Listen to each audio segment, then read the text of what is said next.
Welcome back to the Sound for More channel.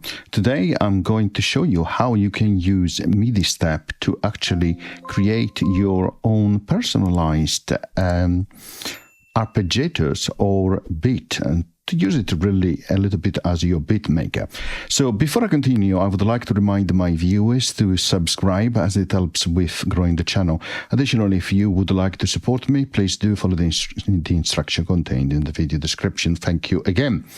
So we are inside AUM. Let's create a MIDI channel to host MIDIStep, and then an audio channel, maybe free audio channel actually, and I will explain in a moment. So on the first audio channel, we are going to load something like ISM, but you can choose whatever you like, of course. And we are going to choose a preset. Let's try this one.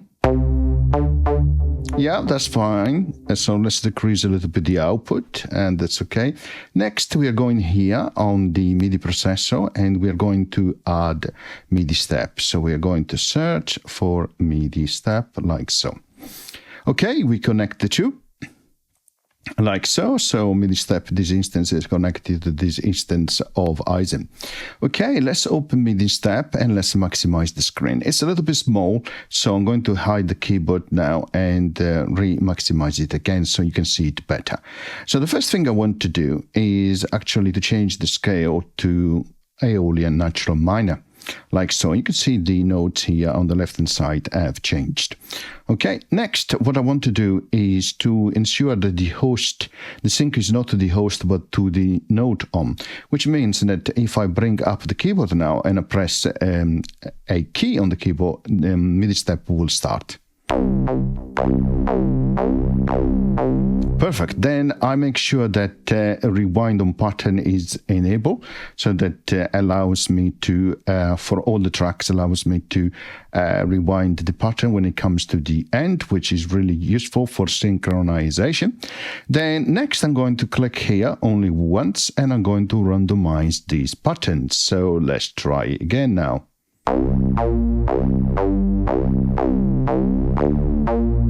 Next, we are going to change the note duration here to 1/8.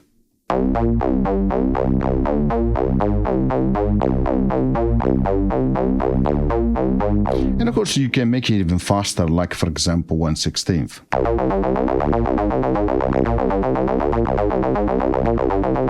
That sounds actually quite nice. Perhaps I'm going to increase a little bit more the volume there.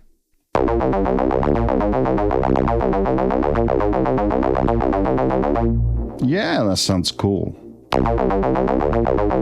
Perfect. Next, let's customize it a little bit more. So here we're going on the octave track. We are going to click again on the dice to randomize. Let's bring up the keyboard again and let's try.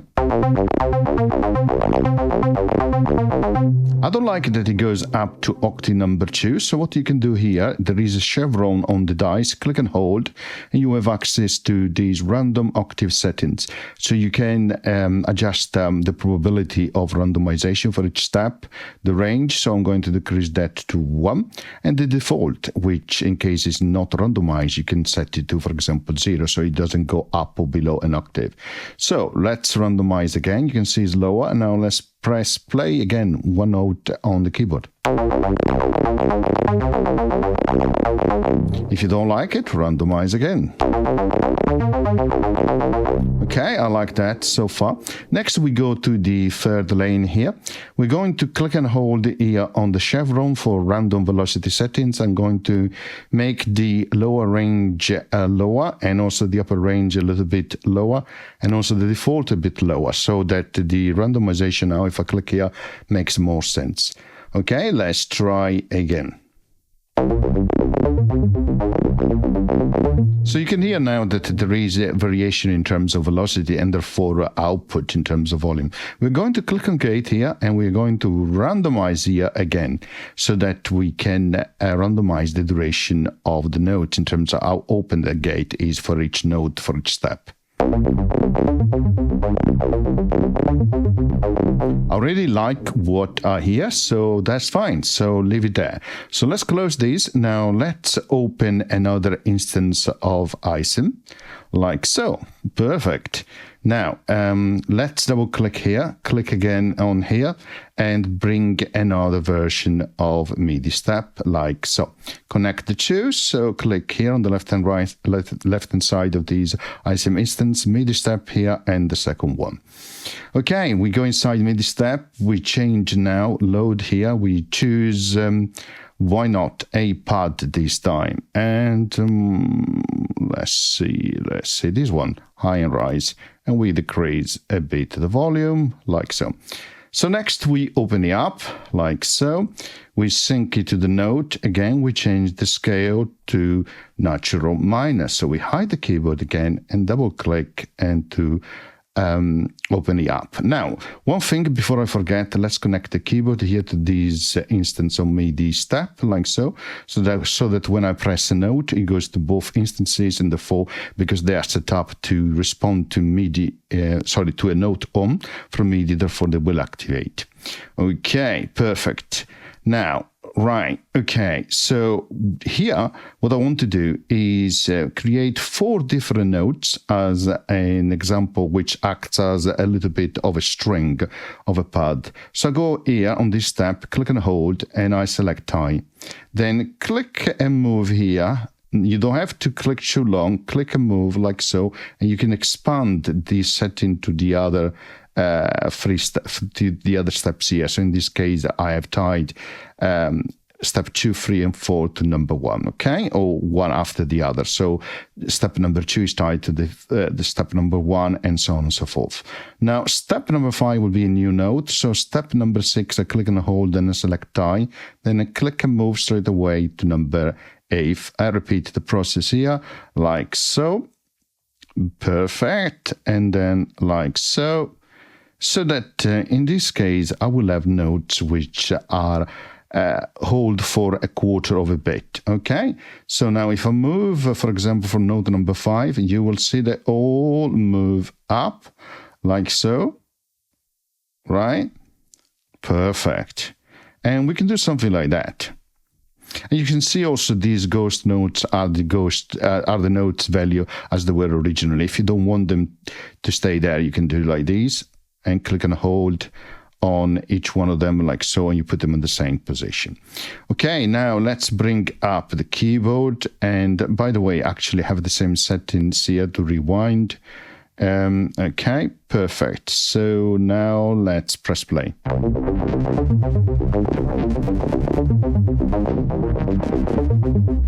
Now I would like to go an octave higher here, so click and move this one here, but I need to do it for all steps, so double click here. And they all align magically. Perfect.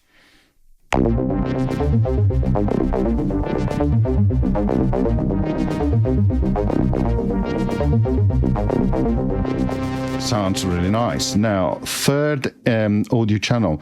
Let's load something like Hammerhead. Why not? I could have loaded also Digistick. Up to you, really. Let's go inside and remove the sequencer from being active. Double click here to create another instance of MidiStep. So we go here and we search again for MidiStep, like so. We connect the two, like so, third instance of MidiStep, right? And then we ensure that we have the keyboard as well connected to this instance of MidiStep. So we open it up now, like so. We set those again to rewind the pattern when it's completed. Now press the C4. Okay, so I need to change here the host to note on. Okay, it doesn't matter the scale. I'll leave it chromatic, actually works better. Okay, I don't like that. I would like to have the sound of a kick. So move this one down, double click to align it. Now try again. Now you see it's clipping. So let's go inside Hammerhead and decrease the volume a little bit. Perfect. Okay, you can see now that it is getting better and better. Right, so really, really simple to actually create a pattern or a bit like so. But now let's go a little bit further. So let's actually move these up a bit so we can see the key here. Now I would like to have a bit of a snare, so we go activate the chord editor here. We go to the third step here and we insert this note here. And we repeat the process here for all the others, like so. And I'll explain what I'm doing in a moment. I'm practically adding a second note as a chord for each of these steps, right? Now, if I press the key,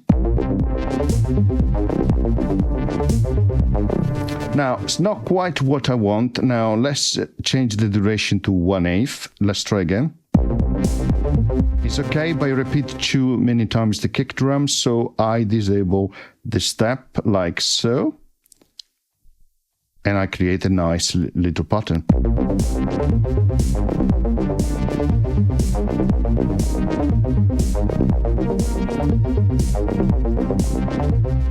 That sounds really nice. So rewind to the beginning. Next thing I want to do, I come up here and I say transposition, transpose by mono. And I do the same for the pad here. So that means that when I change the notes here on the keyboard, it will transpose the notes on both two instances, the first two instances of MIDI steps. So.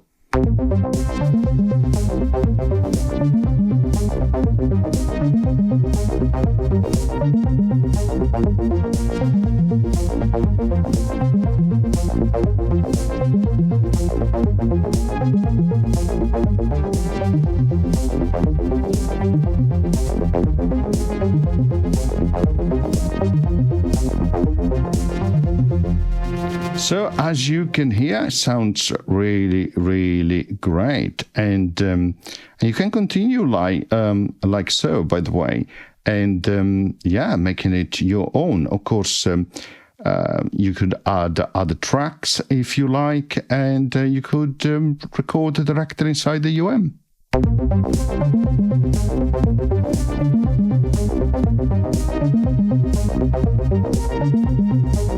You might want to change, for example, the pad, which has less of an attack, so it comes in quicker on the beat to make you more synchronized. Oh, yeah, no limits, really. I hope you enjoyed, and as always, see you next time. Bye.